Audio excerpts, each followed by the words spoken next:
Marielle Bill, bonjour. Bonjour Alors vous Bertrand. êtes au sein du théâtre de Laval, vous faites partie des occupants de ce théâtre. Alors est-ce que vous pouvez vous présenter un petit peu, Marielle? Bien sûr, donc je m'appelle Marielle, j'habite à Rennes, je viens de l'Est de la France. Actuellement, je suis au lycée Douanier-Rousseau à Laval en enseignement. Et vous enseignez? J'enseigne les lettres modernes et le théâtre avec ma collègue Anaïk Leca. Alors qu'est-ce qui vous a poussé à rejoindre le collectif des occupants du théâtre de Laval? Tout simplement, quand le mouvement a commencé à se créer, que le théâtre n'était pas encore occupé et que voilà, on échangeait dans le réseau.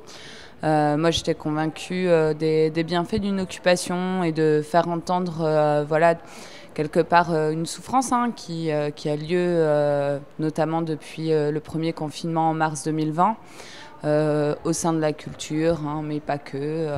Après, c'est vrai que la restauration, par exemple, ou l'hôtellerie, c'est pas un milieu dont je suis proche.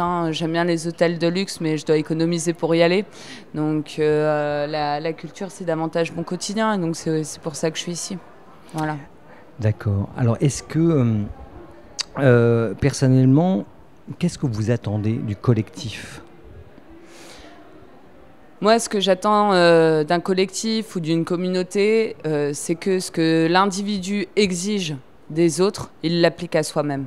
Voilà.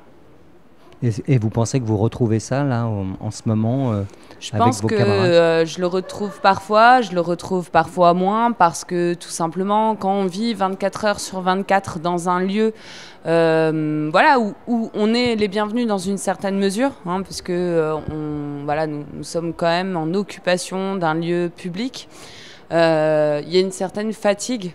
De l'enthousiasme aussi, et parfois en fait on est moins attentif aussi aux autres, et je pense que au sein de ce collectif, le collectif des occupants du théâtre dans le 53, il y a une volonté d'être bienveillant avec les autres, d'être à l'écoute et aussi de se remettre en question.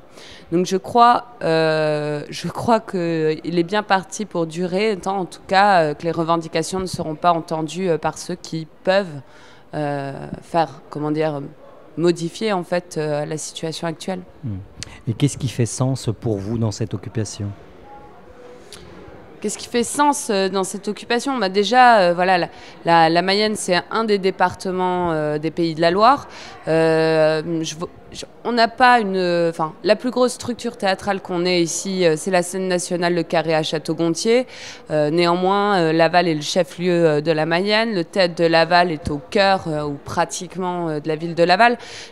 Moi, je trouve ça normal que ce soit le théâtre de Laval qui soit occupé en Mayenne. Voilà. C'est pour rassembler, pour donner de la visibilité. Je trouve, si j'avais pu choisir, j'aurais choisi ce lieu. Alors, vous venez d'en parler par rapport à votre choix. Vous êtes enseignante, vous transmettez le théâtre au lycée Douanier-Rousseau. Qu'est-ce que c'est que pour vous un théâtre? Et peut-être même historiquement, qu'est-ce que c'est qu'un théâtre? Je vais pas me contenter de... J'ai pas envie de répéter ce que Dany Porcher a dit lors de l'Agora sur l'histoire du théâtre, qui a été une Agora extrêmement intéressante. Et déjà, pour moi, le théâtre, c'est pas... je me définis pas par mon métier, en fait. Je pense qu'on est avant tout des individus, et moi, je suis avant tout une citoyenne. Donc, pour moi, le théâtre, c'est un lieu. C'est un lieu où c'est pas facile d'entrer. Personnellement, quand j'avais 14 ou 15 ans et que pour la première fois je suis rentrée dans un théâtre, où j'allais plutôt rentrer dans un théâtre, et mes potes m'ont dit « mais tu vas pas y aller habillée comme ça ». Je me suis dit « pourquoi ?» Donc déjà, d'emblée, en fait, on doit correspondre physiquement, dans l'apparence, à quelque chose. Pour en tout cas le théâtre des scènes conventionnées, le théâtre des centres dramatiques nationaux. C'était un centre dramatique national où je m'étais rendue quand j'avais 15 ans. Donc pour moi, c'est aussi... Le théâtre, c'est un lieu qui peut faire peur. Voilà, ça c'est la première chose. Ensuite, c'est aussi ce qu'on nous transmet à l'école primaire, au collège, au lycée. Voilà, chaque année, on étudie au moins une pièce de théâtre. c'est aussi un moyen de rire, parce que voilà, quand j'étais toute petite et que mes parents m'emmenaient à la Maison de la Culture, le théâtre, c'était un lieu où je riais. Et puis maintenant, en tant qu'enseignante, le théâtre, c'est pour moi un moyen d'apporter une ouverture au monde, à la culture, pour mes élèves. C'est aussi un moyen d'expression corporelle, d'expression vocale. Et c'est aussi un pont, un levier pour que mes élèves acceptent, constatent qu'ils peuvent travailler ensemble, qu'ils peuvent être solidaires et qu'ils peuvent être autonomes dans la création. Dernière question, Marielle Bill. À quoi rêvez-vous? Je sais pas, j'ai plein de rêves. Dans une seule journée, ça va changer plein de fois.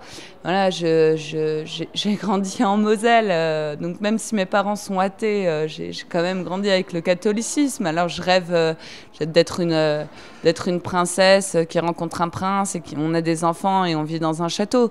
Voilà.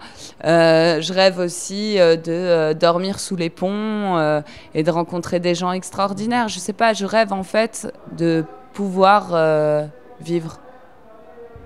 Merci beaucoup, Marielle. Merci.